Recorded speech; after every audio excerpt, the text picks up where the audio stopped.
सभी श्रोताओं का प्रेरणादायक कहानी में हार्दिक स्वागत, अभिनंदन। आज के इस वीडियो में आप सभी के सामने प्रस्तुत है एक कहानी जिसका शीर्षक है दांव पेंच। बढ़ते हैं कहानी की तरफ। किसी गांव में एक दिन कुश्ती स्पर्धा का आयोजन किया गया।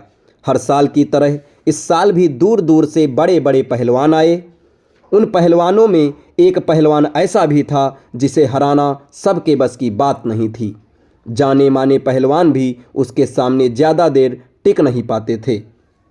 स्पर्धा शुरू होने से पहले मुखिया जी आए और बोले, भाइयों, इस वर्ष के विजेता को हम 3 लाख रुपए इनाम में देंगे। इनामी राशि बहुत बड़ी थी। पहलवान और भी जोश में भर गए और मुकाबले के लिए तैयार हो गए। कुश्ती स्पर्धा आरंभ हुई और वही पहलवान सभी को बारी बारी से चित्त करता रहा। जब हट्टे कट्टे पहलवान भी उसके सामने टिक न पाए तो उसका आत्मविश्वास और भी बढ़ गया और उसने वहां मौजूद दर्शकों को भी चुनौती दे डाली। है कोई माई का लाल जो हमारे सामने खड़े होने की हिम्मत करे?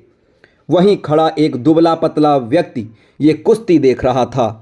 पहलवान की चुनौती सुन उसने मैदान में उतरने का निर्णय किया और पहलवान के सामने जाकर खड़ा हो गया। ये देखकर वह पहलवान उस पर हंसने लग गया और उसके पास जाकर कहा, तू मुझसे लड़ेगा? होश में तो है ना? तब उस दुबले पतले व्यक्ति ने चतुराई से काम लिया और उस पहलवान ने उसके कान में कहा, अरे पहलवान जी, मैं कहाँ आपके सामने टिक पाऊंगा। आप ये कुश्ती हार जाओ, मैं आपको इनाम के सारे पैसे तो दूंगा ही और साथ में 3 लाख रुपए और दूंगा। आप कल मेरे घर आकर ले जाना। आपका क्या है, सब जानते हैं कि आप कितने महान हैं। एक बार हारने से आपकी ख्याति कम थोड़ी ही हो जाएगी। कुश्ती शुरू होती है। पहलवान कुछ देर लड़ने के नाटक करता है और फिर हार जाता है।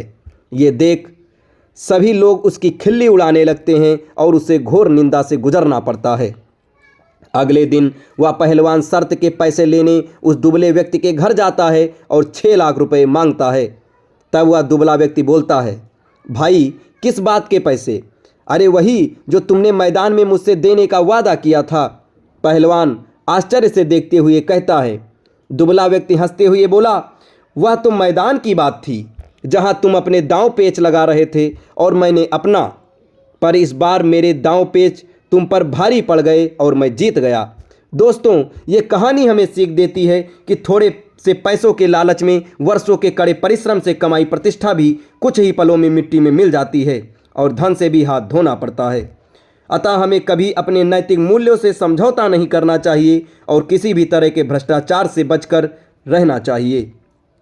दोस्तों, ये कहानी आपको कैसी लगी कमेंट बॉक्स में ज़रूर बताएं और ऐसे ही ढेर सारी कहानियों के लिए हमारे चैनल के साथ जुड़े रहें।